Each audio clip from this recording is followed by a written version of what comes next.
garyaqaanada difaacaya badda Soomaaliya waxay maanta u tahay maalin kama dambaysa oo ay soo gunaanidi doodaan dood culus oo ay ku talagaleen inay u qoorgooyaan damaca Kenya ee badda Soomaaliya waana dood ka durugsanaan doonta dhammaan labadii hadal jeedin ee la soo dhaafay sida ay qabaan dadka sharci yaqaanada Kenya ayaa lahayd maanta sida jadwalku bilowgii u ahaa hadal jeedinta laakiin way diiday 4 maalmood ka hor intii dacwadda aan la bilaabin iyadoo ay ka dhiman tahay furitaanka kulanka inay ka qayb gasho dhowr qodob oo ay cuskatay awgeed in waraaqo muhiim ah ay ka xaday dowladda federaalka ee Soomaaliya gaar ahaan NISA in qareenadeedu aysan weli sarkin oo kala xanimay cudurka safmarka ee COVID-19 in dhaqaale aysan u haysan qareenadeeda ay ku dabarto in qareenadii hore ee ay bedeshay ahaayeen kuwa u shaqeynaya dhinac kale taasoo loo fasiray inay Kenya runta u sheegeen iyo qodobka shanaad oo ah inaan dawlad ka jirin Soomaaliya oo ay warkaasi ka maqleen dhinacyada siyaasadda ee Soomaalida gudahooda ka sokow shantaasi qodob Nairobi waxay dalbatay in 30 daqiiqo ka hor la siiyo maalinta furitaanka ee ku aadaneen 15 bishan laakiin maxkamaddu way diiday dalabka Kenya oo sida la rumaysan yahay ku soo beegantay xilli ay wax kasta dhamaadeen ergada Soomaaliduna ay madasha joogtay mar kale markii ay maxkamadda ICJ hortageen difaacayaasha badda Soomaaliya ayna jeediyeen dood lagu burburiyay sheegashada Kenya laguna tusay garsoorayaasha maxkamadda inay iska indhatirayaan Kenya xaqiiqada runta oo iyagu ay wataan sharciyo u hiilinaya Soomaaliya sida ay doonayso ayay Nairobi codsatay inay samayso inay maanta hor timaado maxkamaddu ay qaadato hadal jeedinteeda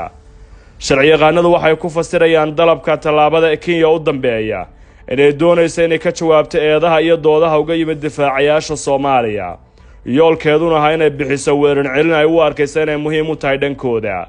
ICJ waxay xalay soo saartay in ay maanta tahay maalinta ay Soomaaliya soo gunaanadi doonto doodeeda sharci ku raadinta badeeda taasoo ka dhigan maxkamaddu ay dalabka Nairobi wax makama jiraan ka soo qaaday oo ay u aragtay mid aan sharciyad ku fadhiin Nairobi dacwadooyinkii u dambeeyay waxay ku ahaayeen dhabar jab weyn oo siyaasadeed falanqeeyaasha xagga sharciguna waxay rumaysan yihiin in Kenya ay ku socotay boob xoolo aysan lahayn ayna qareenadeedu horey ugu sheegeen in waxyaabaha isku difaacaysa Kenya aysan waxba uga goyn karin gudaha xarunta ICJ sidaas awgeed ay tahay inay wada kala maraan qareenada Soomaaliya maanta waxa laga doonayaa ayay leeyihiin khubarada sharcigu inay la yimaadaan doodii ugu dambeysay ugu cuslayd uguna abaabulan bacdama aysan jiri doonin dood kale oo lala soo laaban doono wax kasta oo aad maanta gaftaana ay ka soo muuqan doonaan xukunka u dambeeya ee maxkamaddu ay gaari doonto ma jira racfaan laga qaadan doono go'aanka maxkamadda ma jiri doono dhageysi dambe oo ay maxkamaddu mudaynayso haddii aysan dhicin isbeddello waaweyn marka ay soo xiranto dalabka waqtiga geeska Afrika galabta wixii ka dambeeya waxa la gudbin karaa oo kaliya wixii ay soo dalbadaan garsoorayaasha go'aanka gaarista kiiskan u xilsaaran warbaahinta Kenya waxa ay durba bilowday inay muujiso in deegaanada xeebaha loo dalxiiso ee ku dhow badda Soomaaliya in la kiciyo dadka loona sheegay in Soomaaliya ay duulaan ku tahay oo ay dhul badan oo hadda Kenya leedahay qaadan doonto waxa kamid ah deegaanka Lamu oo kulaalaya aaga Soomaaliya ay doonayso lahaanshaheeda in muranka ay ka saarto habka xadaynta ay Soomaaliya rabto waxa uu ka dhigayaa in Kenya ay heli doonto masaafo kooban oo ay kaga faa'iideysan karto badeeda inta ay xaq u lahayd jamhuuriyadda Soomaaliya oo xadkeedu noqon doono deegaano badan oo ay maanta joogaan ciidanka Kenya durba Nairobi markab dagaal oo ay leedahay ayaa lagu arkay agaarka jasiiradaha Jubbaland qayb kamid ah yoolka waxa loo arkaa inay tahay dhoolatus iyo kasi walwal ku wajahan go'aanka ka soo bixi doona maxkamadda dad badan ayaa isweydiinaya xilliga uu dhawaaqa weyn ee maxkamaddu soo yeeri doono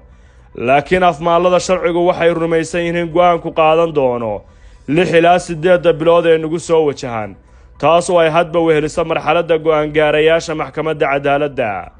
si weyn ayay Soomaaliya isha ugu haysaa go'aanka imaan doona waxay muujisay inay kalsoonin weyn ku qabto maxkamadda oo ay si weyn ugu abaabul tagtay tan iyo laga soo bilaabo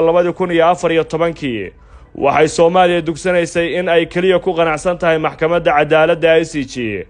oo ay iska diideen madaxweyne Farmaajo iyo Xasan Sheekh Maxamuud madaxweynihii hore inay wax gorgortana Kenya kala galaan ku haysiga badeena Soomaaliya